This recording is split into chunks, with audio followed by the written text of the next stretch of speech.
네, 두 변호사와 함께합니다. 천하람 변호사 모셨고요. 어서 오세요. 네, 전남 순천의 천하람입니다. 장윤미 변호사 모셨습니다. 어서 오세요. 네, 안녕하세요. 장윤미입니다. 네, 요즘 천하람 변호사의 심사가 많이 복잡하실 것 같습니다. 네, 당 돌아가는 상황이. 네, 저는 뭐 요새는 순천에만 있고 싶어요, 솔직히. 예. 갑자기 제가 사라지더라도 놀라지 마십시오. 뭐 방송은 해야지. 예, 제가 사법농단은 와야죠.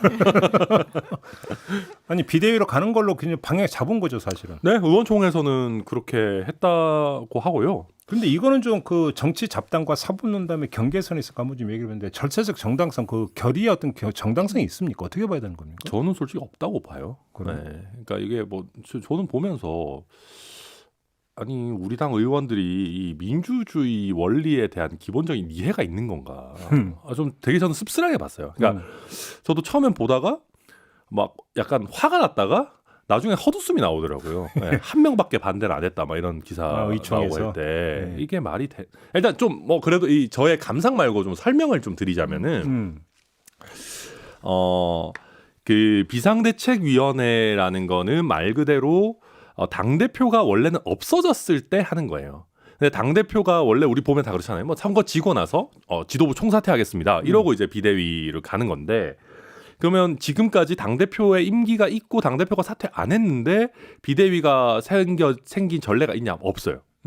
왜냐하면은 당대표가 있는데 비대위를 할 수 없으니까. 근데 최고위원회가 무너지면이라는 또 조항이 있잖아요. 근데 최고위원회의 기능 상실이라는 것도 사실상 당대표 이건 어떤 경우를 사실 원래 말하느냐 하면 당대표가 최고위원들이 줄사퇴하고 원래는 보궐선거에서 얼마든지 뽑을 수 있습니다. 저희 당 규정에도 보면 선출직 최고위원이 그만둔다고 하면 계속 채울 수 있어요. 왜냐하면은 저희는 최고위원회가 0명이 되는 게 불가능해요. 당연직들이 있기 때문에. 그렇죠. 당연직 원내대표가 있고 당연직 정책위 의장이 있고 게다가 당대표까지 있으면 저희는 회의 개의 정족수가 없어요. 아, 그래요? 예. 예, 개의 정족수가 없으니까 그러니까 사퇴한 사람들은 그 재적 인원에서 빠지는 거잖아요.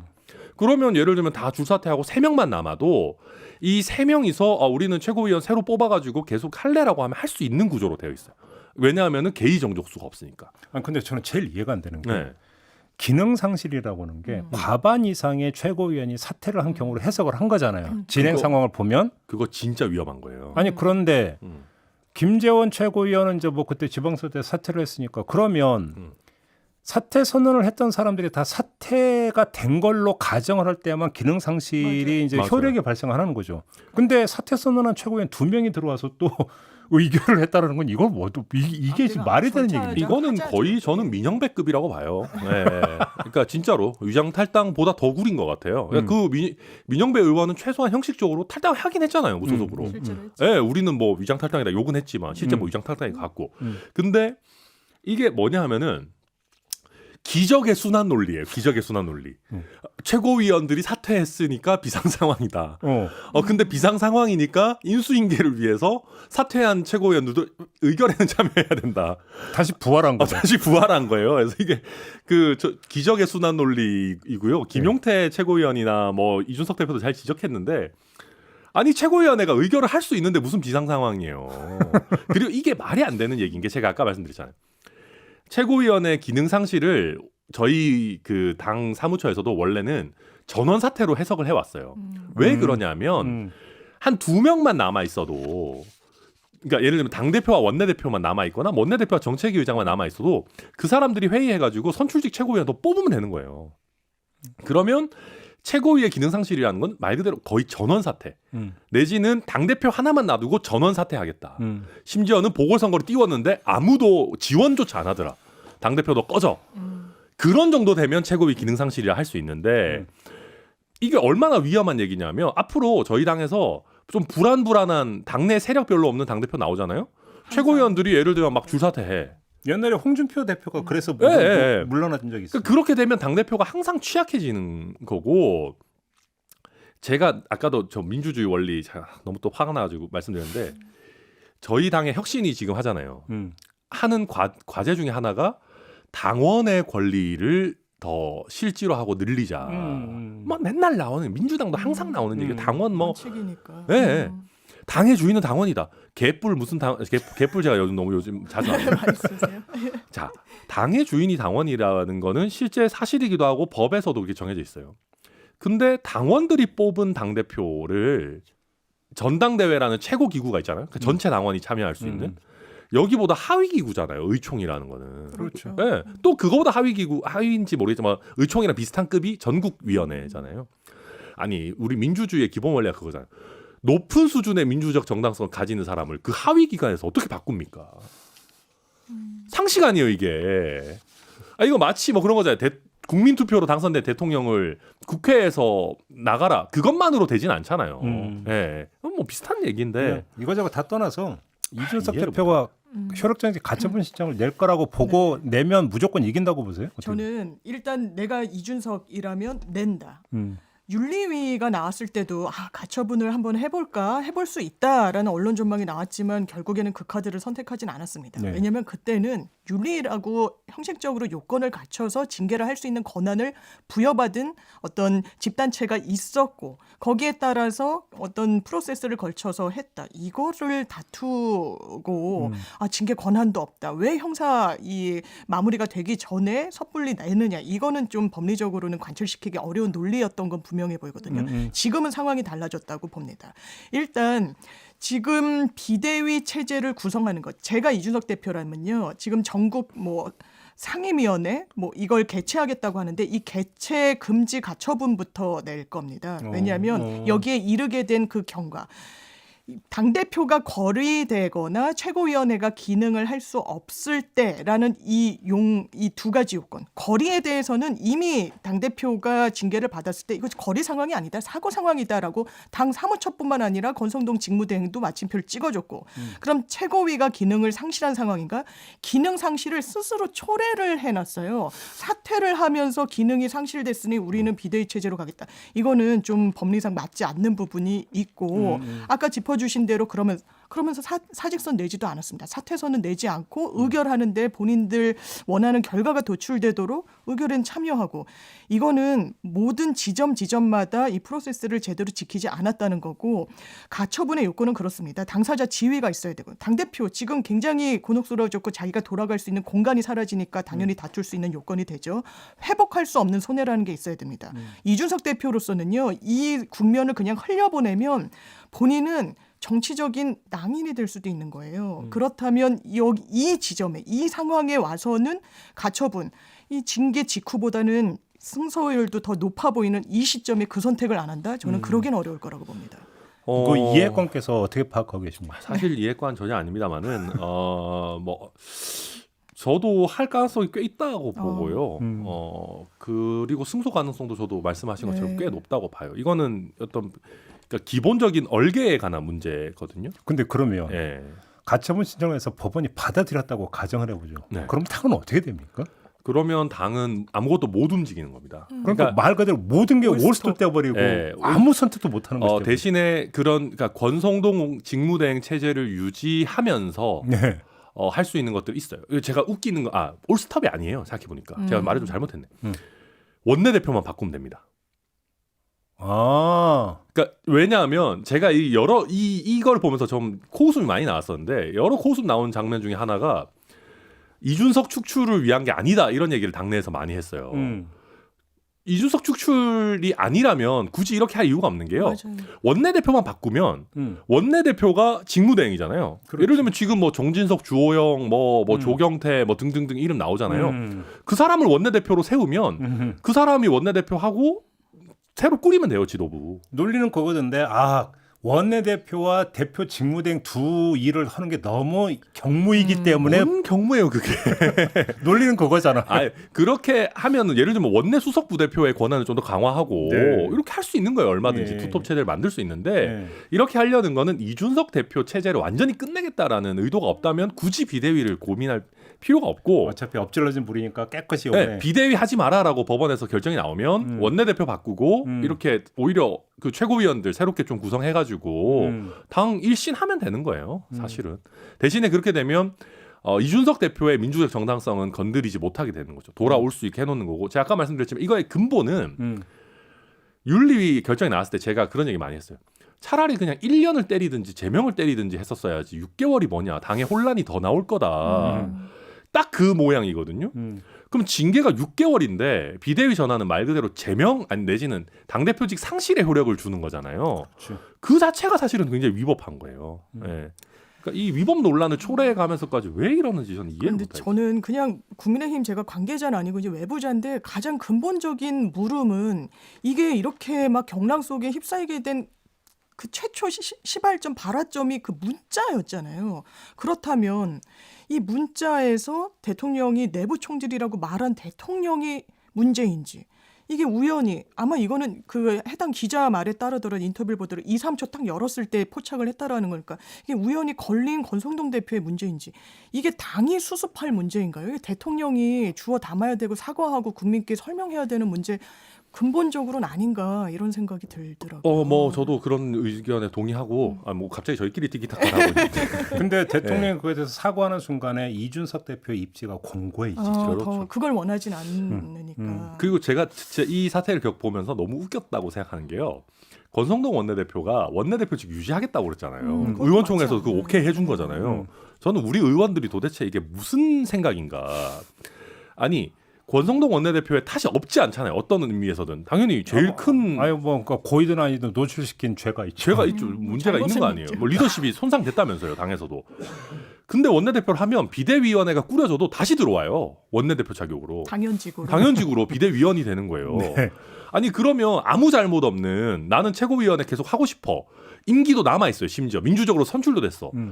나는 계속 하고 싶다고 하는 정미경, 뭐 김용태 이런 사람들은 자기 사실상 최고위원직 박탈당하고 정작 이 모든 거에 원인이 된 권성동 원내대표는 자리 또 당 보존하고. 지도부에 계속 있는 거예요. 네. 아니 이거 뭐 코미디 아닙니까 진짜? 네. 그러니까 홍준표 시장도 저도 이게 법리적으로 일단 맞지 않아요. 당연직 최고위원이잖아요. 원내대표는. 근데 최고위원직은 사퇴하면서 원내대표직은 유지하겠다. 그러면서 그 유지를 가지고 비대위까지 들어가겠다. 이거 맞지도 않고 지금 당 비대위의 비대위원장도 당원 당규를 고쳐서 지금 직무대행으로 돼 있잖아요. 직무대행은 임시적으로 빈 당대표 자리를 임시적으로 내가 메우겠다라는 거지. 이 지금 거리 상황이 아니라서 권한대행 권한대행이 비대위원장을 선출할 수 있도록 돼 있으니까 직무대행도 할 수 있는 방향으로 당원 당규를 고치겠다. 이거 누더기로 뜯어고쳐 가지고 입맛대로 하는 그 결과에 뭐 하나 결점 없이 하도록 하겠다는 건데 저는 이거 국민들이 다 보고 있다라는 생각이 들고 이렇게 당내 다툼 이준석이라는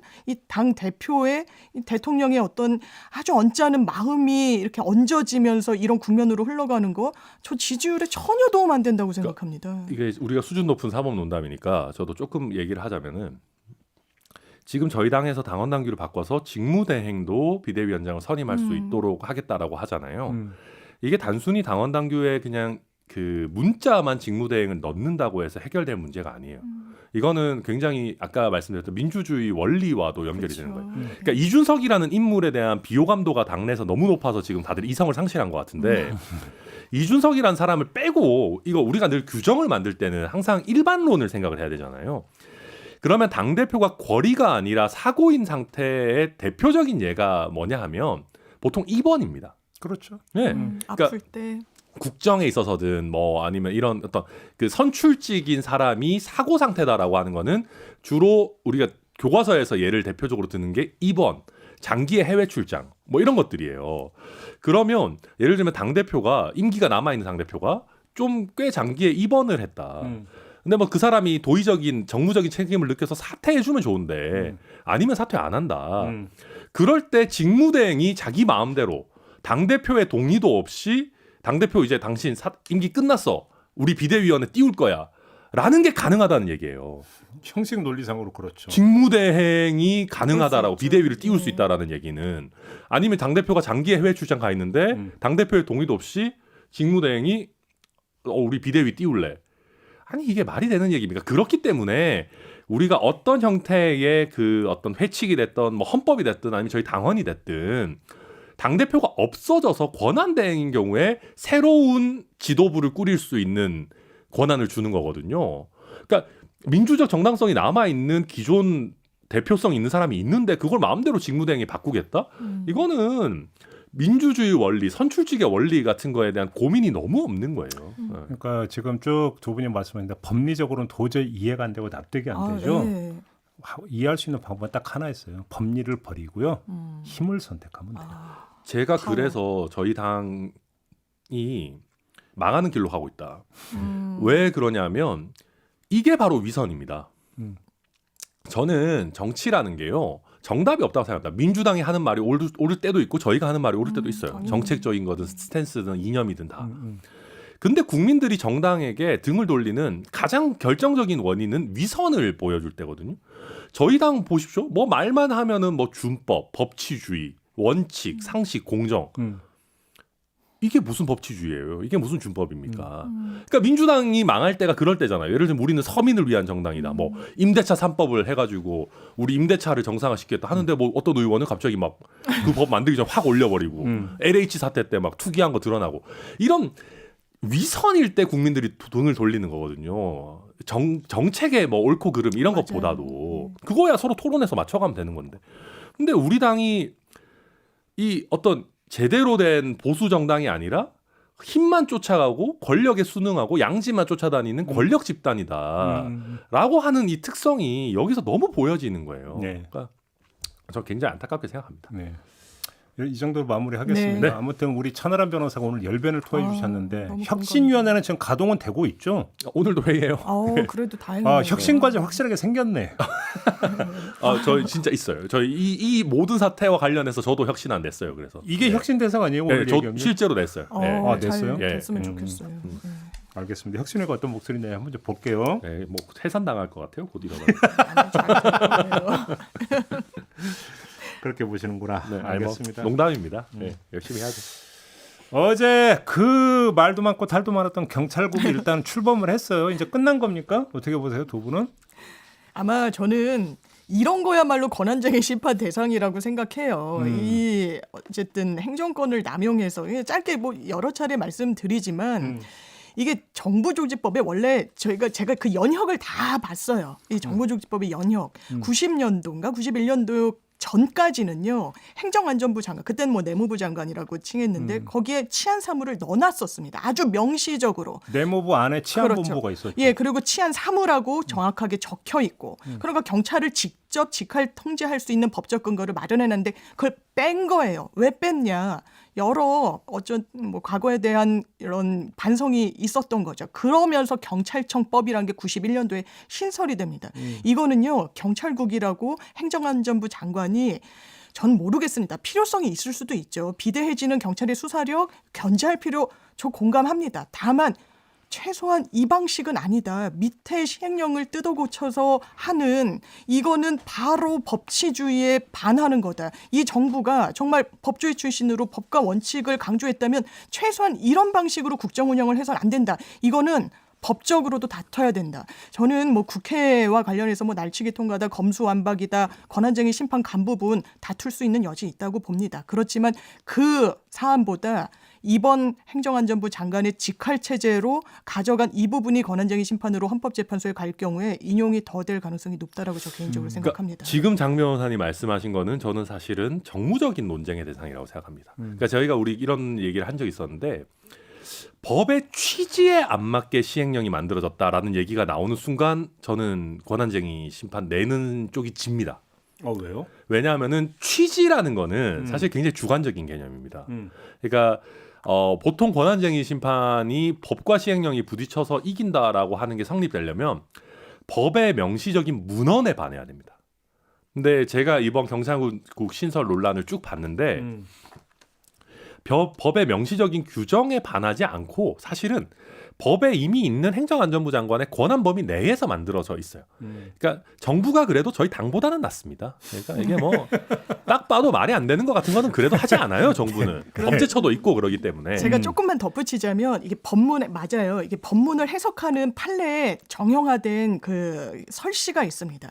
기본적으로 문헌을 봐야 돼요. 그 문장의 뜻을 봐야 되는데 문헌의 뜻을 해석하는 데 있어서는 좀 굉장히 충돌이 있을 때가 많아요. 그러니까 소송으로도 가고 그러죠. 그렇다면 그 연혁, 그 취지, 만들어게 된 이 경위, 입법자의 결단 이런 부분을 종합적으로 봐서 법령을 해석하는 게 또 맞는 부분이 있어서 저는 다툴 수 있는 소지는 있다고 봅니다. 뭐 다툼의 소지야 뭐 있겠지만은 제가 봤을 때는 일단은 이게 생각보다 그렇게 허술하게 만들어지지 않았다. 그리고 이미 경찰법이나 뭐 이런 법에 행안부 장관의 권한 범위 내에서 만들어져 있다는 거 먼저 하나 있고요. 아쉬운 거는 이상민 장관이 오히려 이 논의를 오염시킨 면이 있어요. 제가 여러 차례 말씀드렸지만. 부적절한 발언으로. 예. 아니 뭐 수사 뭐 지휘할 수 있다. 뭘 지휘할 수 있어요? 지금 법에 근원이 근거가 없는데. 그리고 이번 경찰국 논란에서 많은 분들이 그러면 행정안전부 장관의 경찰청장에 대한 수사 지휘권도 들어가 있는 거 아니냐라고 오해하는 분들이 많아요. 그 얘기 때문에. 만약에 그게 있다면은 그거는 권한쟁에서 집니다. 그러니까 행정안전부 장관이.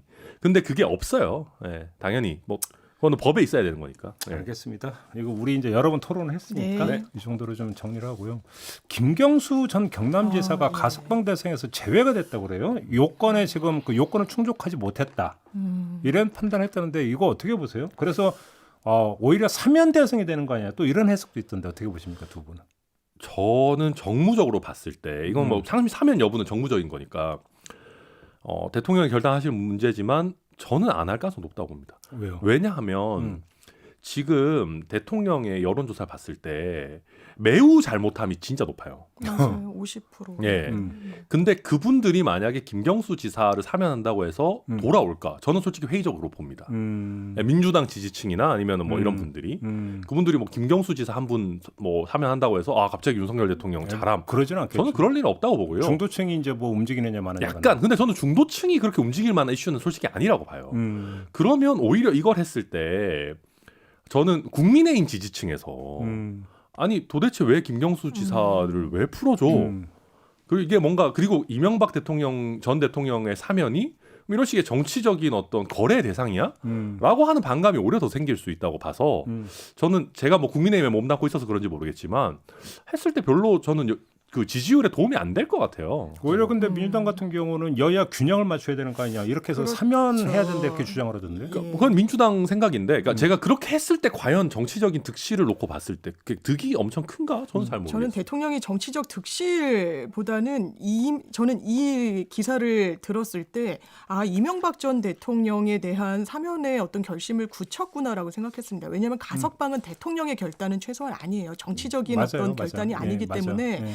그렇다면 이걸 특별 사면 형식으로 가져가면 어쨌든 이명박 전 대통령에 대한 사면에 대한 국민 여론이 그렇게 좋지는 않습니다. 그리고 박근혜 전 대통령의 어떤 저는 비난 가능성의 이 정도가 더 높다라고 생각해요. 그러니까 이명박 전 대통령의 그 판결문에 적혀 있는 그런 설시들이 그렇다면 이 국민 여론을 상쇄시키는 하나의 수단은 민주당의 인사를 가석방 형식이 아닌 좀 더 수위가 높다고 정치적 결단으로 보여지는 이 특별 사면으로 가져가려고 하는 포석 내지 수순이 아닌가라는 생각을 해봅니다.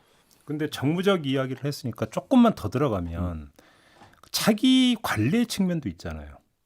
있죠. 대통령실 입장에서는 그렇게 된다면 야권의 질서를 어떤 식으로 관리를 하는 게 정권의 안정과 차기 관리에 도움이 될 것인가라는 계산도 해볼 만하죠. 네. 그 점에서는 어떻게 보십니까? 그 정도 정무적인 감각이 있으신 분들은 저도 잘 모르겠습니다만은 뭐 그래도 저희 대통령실이니까 너무 또 뭐라고 할 건 아니고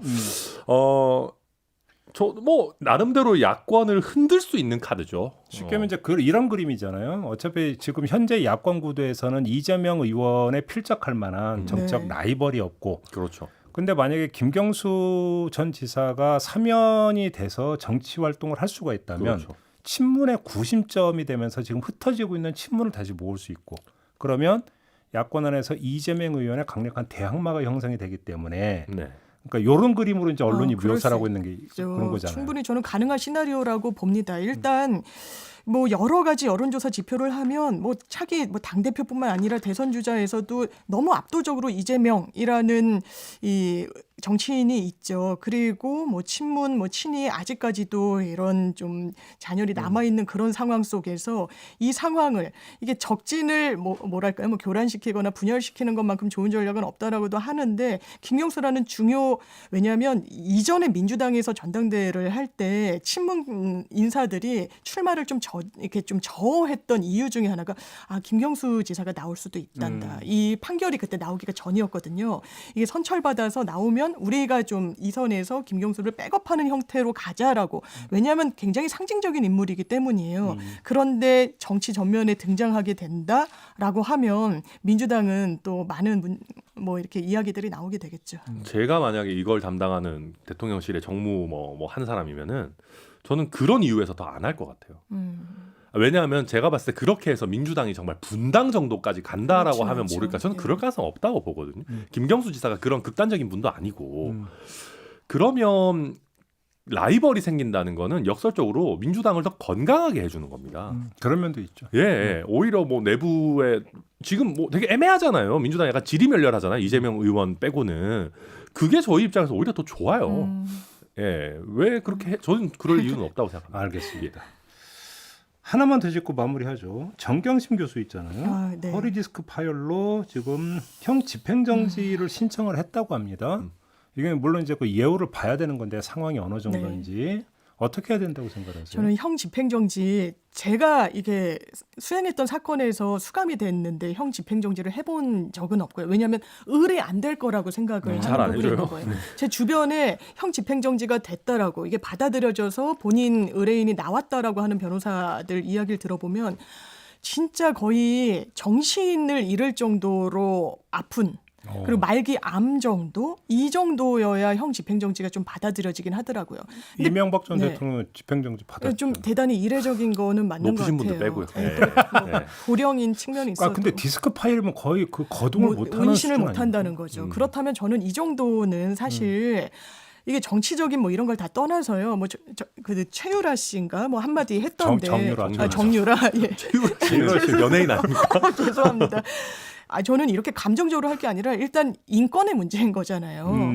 이렇게 뭐 이것도 낙상 사고를 뭐 몇 번이나 당해가지고 디스크 파열이 와가지고 한다는 건데 이 정도는 형 집행정지로. 근데 병원은 좀 비교적 자유롭게 이렇게 나올 수 있도록은 해주더라고요.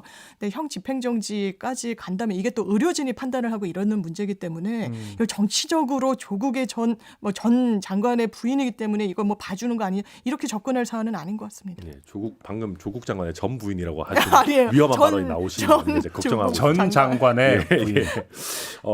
저는 뭐 일단 저는 제일 좋은 거는 이게 이제 누군지를 정말로 가리고 사실 이 위원회에서 제대로 판단하는 게 제일 좋겠죠. 네, 근데 물론이죠. 예. 뭐 그럼에도 불구하고 저는 좀 우리 전체적으로 아까 장 변호사님 잘 말씀해 주셨는데 형 집행 정지를 조금 더 늘리면 좋겠어요. 너무 이게 솔직히 너무 타이트하고 그렇다고 해서 사실은 그 수감 시설 내에 뭐 의료 수준이 그렇게 높지는 않지 않습니까? 네. 그래서 저는 뭐 정경심 교수도 제 마음대로 정할 수 있는 건 아니지만 정말로 이 몸이 이렇게 많이 안 좋으시다면은 디스크가 파열될 정도라고 하면 그 안에 있는 의료 시설에서 이게 뭐 케어가 안 될 것 같거든요. 그리고 이게 그렇다면 이제 뭐 디스크 파열 정도라면 응급 조치를 하면 다시 일상생활로 돌아갈 수 있는 수준이 아닐 거예요. 네, 그럴 것 그러니까요. 같습니다. 그렇죠. 어떤 예. 장기 요양에 필요한 아마 그래서 상황이라고 봐야 그럼요. 아마 되겠죠. 민간병원에서 뭐 수술을 하셔야 될 수도 있고 그러니까요. 뭐 그런 거라면 당연히 뭐 네. 의료적으로 필요가 있지 않나 싶습니다. 그러니까요.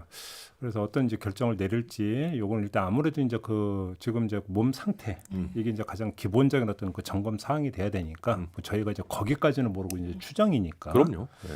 다만 정말로 일상생활 거동이 불편한 정도라고 한다면 좀 제대로 좀 봐야 되지 않을까 이런 얘기를 좀 하면서 오늘 사법 논담은 좀 마무리를 하도록 하겠습니다. 네. 아유, 예. 감사합니다. 네, 이렇게 마무리하고요. 두 네. 분 수고하셨고 저도 함께 물러가겠습니다. 더 빡센 고맙습니다. 것도 많았는데 이 정도로 마무리해 주셔서 감사합니다. 고맙습니다. 빡센 거 맞죠? 수고하셨어요. 예.